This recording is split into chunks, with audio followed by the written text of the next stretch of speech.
It has been a while, but let's start off this winter season with my favorite whipped body butter. Of course, a very basic, simple one that any one of you guys can make at home is my favorite Shea Butter full body whipped body butter.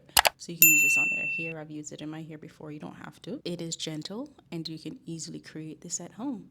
Now let's begin with everything that you need to create this formula. So to create this formula, all you need is some shea butter, jojoba oil, grapeseed oil, vitamin E oil, colloidal oatmeal, and essential oil. At this moment, you can pause and screenshot this so you kind of know how much you need for the formula. All right, so on that note, let's begin. All right, so we're gonna go ahead start by portioning out our shea butter. We are using 56% shea butter, which is 254 grams of shea butter in this formulation. Remember, this is a whipped shea butter, so we're not really added much to it, so that's why we're using that high percentage of shea butter in this whipped body butter. Shea butter on its own is a great body butter lotion, whatever you need to use it for in the winter. So me combining it with other oils is just to make it a bit smoother and easier to rub onto the skin. Now that we've completed portioning out our shea butter, we're gonna go ahead and put it on our burner to melt down enough so we can add our oils to it and then combine it.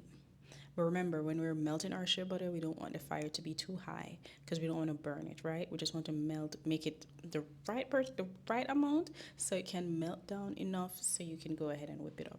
Once our formulation has melted down, we're going to go ahead and add in our carrier oils.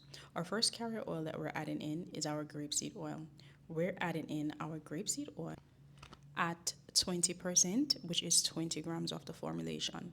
Not a lot, but just enough.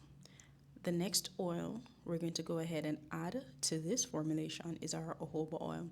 We're adding in jojoba oil at 21%, which is 95 grams of the formulation.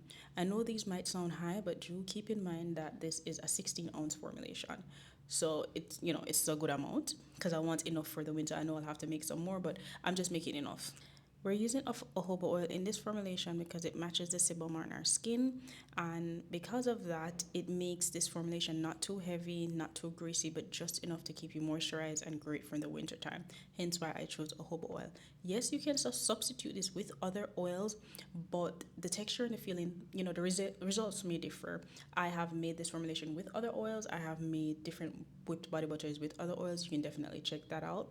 If you have any questions about substituting an oil and how it may feel, if I have used that oil before, I will be able to respond to you in the comment section and let you know what to expect. It is at your discretion and based on your needs and what you want. Okay. Once we're finished adding in our oils and using our stirrer to mix it around, we put it in the freezer to cool down. We're putting it in to cool down so it can have, you don't want it to get too hard because it might be hard. Yeah, it's going to be a bit harder to whip, and then you might end up with grains inside of it. You also don't want it to be too soft because then it's going to take longer. So I like to take it out at a nice jelly light jelly texture, as you can see here in the video. Like, it's not too hard, but once I do touch it with the mixer, it goes right in, and then you turn your mixer on and it starts doing its job.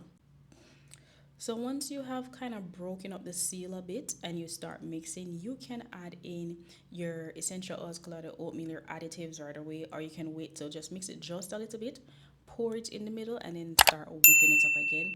It makes it a bit easier for me, hence why I do it. But if it's better for you to just go right ahead and put it in right away, do that. Another tip I want to share is the reason why you don't want it too hard is because once you start whipping it up with your mixer, it kind of solidifies. It starts to solidify. Being that it is going to solidify, then the texture, when you start to whip it up, it's kind of harder to whip because it's getting hard while you're whipping it. So you have to make sure it's not too hard, but also that you're constantly whipping it. And if you stop, you're stopping for a short amount of time because you don't want it to get too hard, especially if you had it cooling for a long time. Now, if you had it cool for a short time and it's still kind of jelly-ish but kind of watery, you have a bit more room to whip it continuously for a little bit, if that makes sense. I also do not whip all my body butters to the fluffy, airy texture.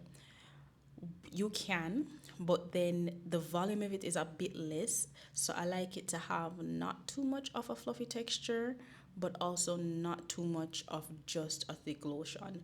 A good in between is just mix. I like to mix it to the point that I can pour it into the jar without having to scoop it too much, if that makes sense. Like this one, I did mix it out a lot, so you're gonna see me have to scoop it into the jar. And I think that's the texture that you would want to go for if you're going to use piping bags.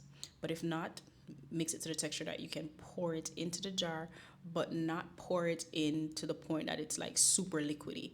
I don't know if I'm making sense, but I hope someone is listening to this and kind of understands where I'm going with my explanation. Can you guys tell it has been a while? Now that we are towards the end of our formulation, this is where if you have a piping bag, you can go ahead and scoop your formulation into a piping bag so you can put it in your jar. I do not use piping bags all the time. I've had a video on how I've done it before. You can go ahead, I'll link it below so you can go ahead and watch that. But I prefer to just scoop them into my jar, especially when I'm not making a lot. Another tip that might seem like common sense, like you would supposed to know to do this, but just in case, make sure when you're doing your formulation, like when you're doing your mixing, get your spatula and scoop off all the corners, all the bottom, because then you'll have products that's stuck on the side and stuck on the bottom that's not incorporated into your final mixture. And we don't want to be wasteful, so don't forget.